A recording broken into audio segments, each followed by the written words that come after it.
Bueno, y hoy las noticias del boletín sindical tienen voz porque estamos tan lamentablemente repletos de distintos conflictos que estamos empezando a buscar también que en este espacio hablen en primera persona. Estamos comunicados ya con Julián Gaday, integrante de la comisión directiva y vocero de ATEPSA. Con él vamos a charlar un poquito acerca del plan de lucha que lanzaron desde el gremio para la segunda quincena de diciembre ante la situación salarial que están viviendo los controladores aéreos. ¿Cómo te va, Julián? ¿Cómo estás? Nora Anchar te saluda. Hola Nora, muy buen día, buenas tardes. ¿Cómo estás? Bueno, vamos a contarle primero a las personas, porque no todos tienen por qué saber lo que es un controlador aéreo.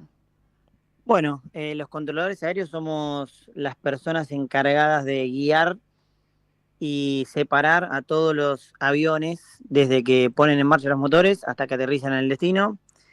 Despegue, aterrizaje, ascenso, nivel de crucero.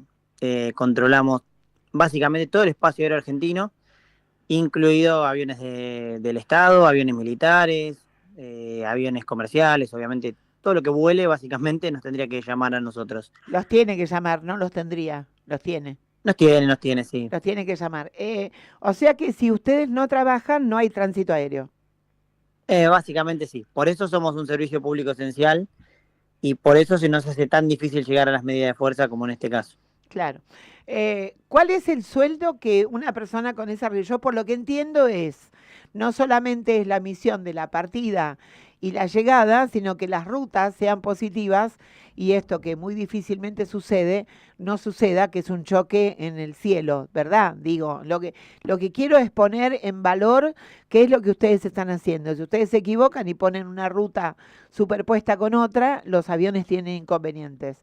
Ese es el grado de responsabilidad que ustedes tienen, la vida de mucha gente. Sí, sí, por supuesto. Por ejemplo, yo en donde trabajo yo, que es el Centro de Control de Área de Ezeiza, controlamos en una hora normal, más o menos, entre 25 y 35 vuelos, llegando a horas pico de 50 aviones por hora.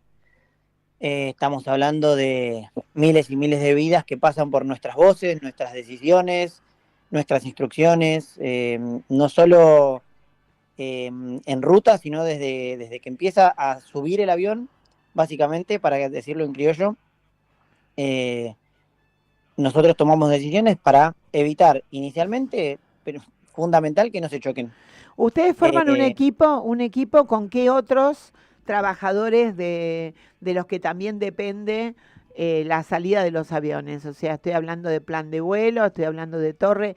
Contame vos cómo es el circuito para que bueno, un avión esté en vuelo. nosotros, ATEPSA representa a todos los trabajadores de los servicios de navegación aérea. Esto parte de servicios de las oficinas Aeroaís. Esos son quienes reciben la documentación de las aerolíneas o de los pilotos, en donde presentan un formulario que se llama plan de vuelo, en el cual el piloto o la aerolínea en algunos casos, a través de su despachante, presenta toda la ruta de vuelo, toda la documentación que avale ese vuelo. Esta oficina también le brinda toda la información concerniente a estado de aerovías, estado de aeropuertos, estados meteorológicos, cualquier tipo de información que le sea valiosa a la tripulación, se la brinda esta oficina. Luego ese avión, vamos a suponer que pasa todos los filtros estos de documentación, llama a la torre de control autoriza la puesta en marcha del avión, el avión rueda a través del aeropuerto y despega. Ahí llama a los controladores de área, que es donde particularmente yo trabajo, donde controlamos toda la ruta. En ¿Mm? Argentina todo el espacio aéreo lo controlamos desde 5 centros de controles de área que hay en el país. Y luego, cuando se aproxima al aeropuerto de destino, se lo pasamos y ahí está el otro trabajador, el otro controlador de torre. También tenemos servicio de búsqueda y salvamento, también tenemos las oficinas NOTAM, que son quienes Sí. eh, notifican todas estas cuestiones operativas a los pilotos. O Ahora, sea, sí, sí. Julián, ese circuito tan específico, ¿ustedes reciben una formación? ¿Se estudia para ser controlador aéreo? ¿Cómo es la formación que tienen?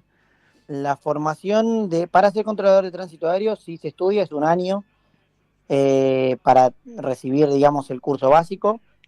Luego, depende del destino a donde vayas, podés estar entre 6 meses y un año y pico para recibir habilitación local en ese lugar, porque, por ejemplo, yo trabajo en el centro de control de área, yo no puedo controlar en la Torre de Seiza. Por más que estoy a un piso de distancia, no Claro, tengo la habilitación para ese sector. claro, Lo tal mismo cual. pasa con un controlador de Ezeiza y uno de Aeroparque. Bo- Entre sí no se pueden intercambiar porque no tienen habilitación. Perfecto. Si bien son torres de control y parecidas, son trabajos completamente distintos porque cada aeropuerto tiene su particularidad. Entonces, esto que tiene este grado de minuciosidad y de exigencia, yo quiero saber cuánto ganan por mes. Un controlador de Ezeiza o Aeroparque puede ganar 2 millones de pesos en el interior del país, en aeropuertos que tienen menos complejidad, alrededor de 1.300.000, 1.500.000, puede 1.800.000. O sea, de estos 5 centros que vos me decís, hay algunos que están por debajo de la línea de pobreza, entonces. Sí, básicamente sí. La mayoría o gran parte de nuestro colectivo tiene que hacer, vamos a llamarle changas o trabajos externos para mantener un mínimo nivel de vida que le permita hacer esta tarea tan, ¿cómo se dice?, vocacional en su gran mayoría y crítica para lo que es la seguridad. Decime cuál es el grado de diálogo que han tenido hasta ahora y en qué consiste la lucha, en qué consisten las medidas que van a hacer a partir del 17 de diciembre. Bueno, diálogo es prácticamente nulo. Si bien hemos asistido a varias audiencias en los últimos días, las audiencias son hablar contra una pared. Si bien Secretaría de Trabajo nos cita y haciéndose presente la empresa y nosotros, la realidad es que llegado el momento no tenemos respuesta, no tenemos soluciones. No nos ofrecen nada, desconocen el conflicto, desconocen los motivos del conflicto, desconocen el convenio colectivo de trabajo. La realidad es bastante compleja. Por ejemplo, en la última audiencia que tuvimos el día viernes, eh, nos piden 5 días para pensar o analizar las propuestas que presentamos nosotros el 9 de septiembre. Desde el 9 de septiembre, Empleo Público, Secretaría de Transporte y Secretaría de Trabajo y la empresa EANA tienen propuestas llevadas por nosotros de cómo podemos salir de este conflicto y se acordaron recién el viernes pasado cuando nosotros notificamos medidas de fuerza que afectan a los pasajeros. Y nos pidieron 5 días más. Tuvieron 3 meses y no lo pudieron ni siquiera analizar. Estamos hablando de actualización de viáticos que llevan más de un año de demora, de retraso, de cero aumento en ese aspecto. Actualización de las complejidades o las categorías de los aeropuertos.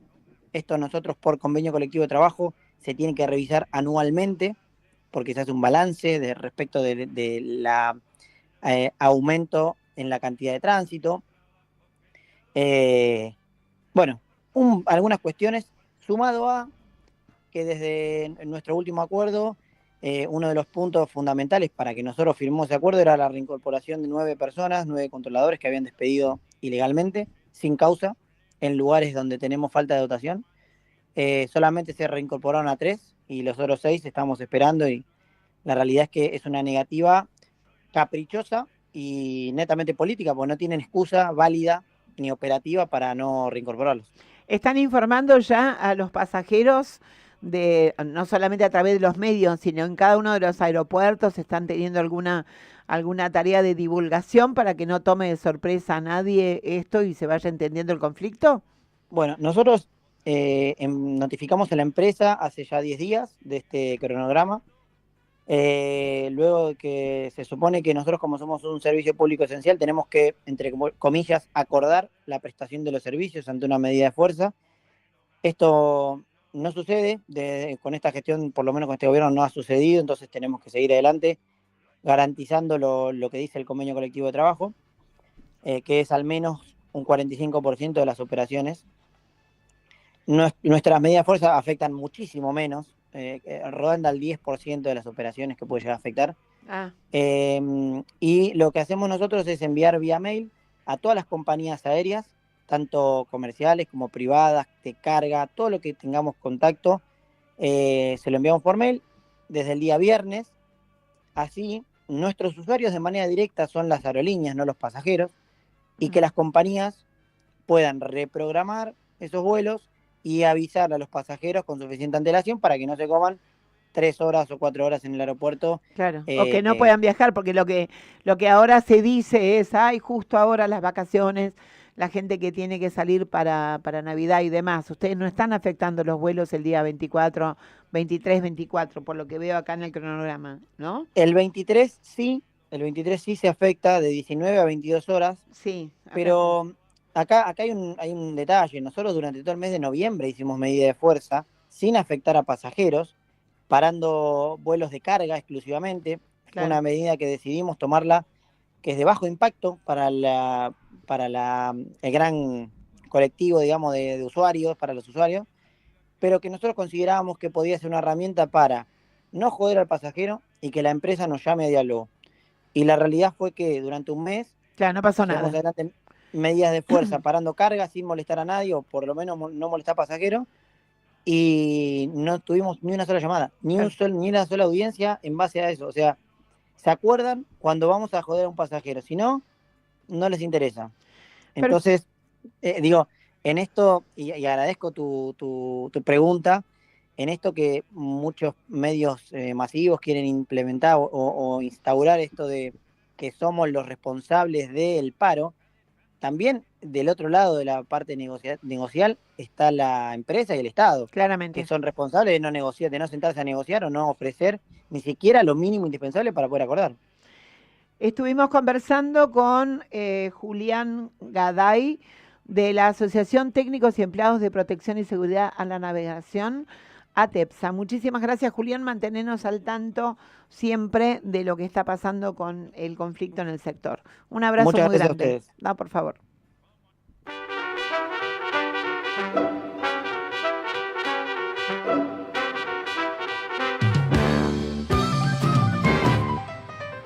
Probablemente en su pueblo se le recordará como cachorros de buenas personas que hurtaban flores para regalar a su mamá y daban de comer a las palomas. Probablemente que todo eso debe ser verdad, aunque es más turbio cómo y de qué manera llegaron esos individuos a ser lo que son, ni a quién sirven cuando alzan las banderas, hombres de paja que usan la colonia y el honor para ocultar oscuras intenciones. Tienen doble vida, son sicarios del mal. Entre esos tipos y yo hay algo personal. ¿Y cómo no va a haber algo personal si, por ejemplo, bastó que se lanzara un paro, pero que comenzaran a aparecer esos señores con los que uno tiene algo personal y, por ejemplo, rompieran la sede del Sindicato del Vidrio, cuyo titular es un triunviro, Cristian Jerónimo? Escuchemos lo que decía hoy en la conferencia de prensa. 4 días que anunciamos la movilización a Plaza de Mayo, y que hoy esté pasando esto nos preocupa y nos pone en un lugar de alerta, ¿no? Porque sí, claro, no quiero pensar mal, la verdad que, digo, por eso lo dije recién, esperemos que actúe la justicia, que se esclarezca. Digo, la verdad que todavía no tenemos pruebas concretas de dónde pudo haber venido esto. Lo que nos llama poderosamente la atención es que el grado de maldad que tuvieron en vandalizar y romper todo, ¿no? Porque de última, si hubiese sido que querían entrar a robar o llevarse algo, si hubiesen llevado, no es necesario romper todo piso por piso, agujerearon paredes, rompieron computadoras, cosas que no entendemos, arrancaron cables, cosas que no entendemos por qué la hicieron de esa manera, ¿no? Ahora un mensaje, todos estos destrozos. ¿Usted cree que es al propio gremio, que es al sindicalismo en general? ¿Por dónde cree que pasaría si esto fuera un mensaje? Ojalá no fuese así. Si fuese así, sería preocupante, retrocederíamos en el tiempo a épocas oscuras que la Argentina no le hizo bien a nadie, que no quieran amedrentar de esta manera. Y si a alguno se le ocurrió, a un trasnochado se piensa que esto nos va a generar algún miedo o que nos va a poner en algún lugar de retroceso, están equivocados. Todo lo contrario, nosotros el jueves vamos a hacer la movilización, que va a ser multitudinaria, vamos a seguir marcando qué es lo que nosotros creemos de esta reforma laboral totalmente regresiva y vamos a seguir defendiendo los derechos individuales y colectivos de todos los trabajadores de la Argentina.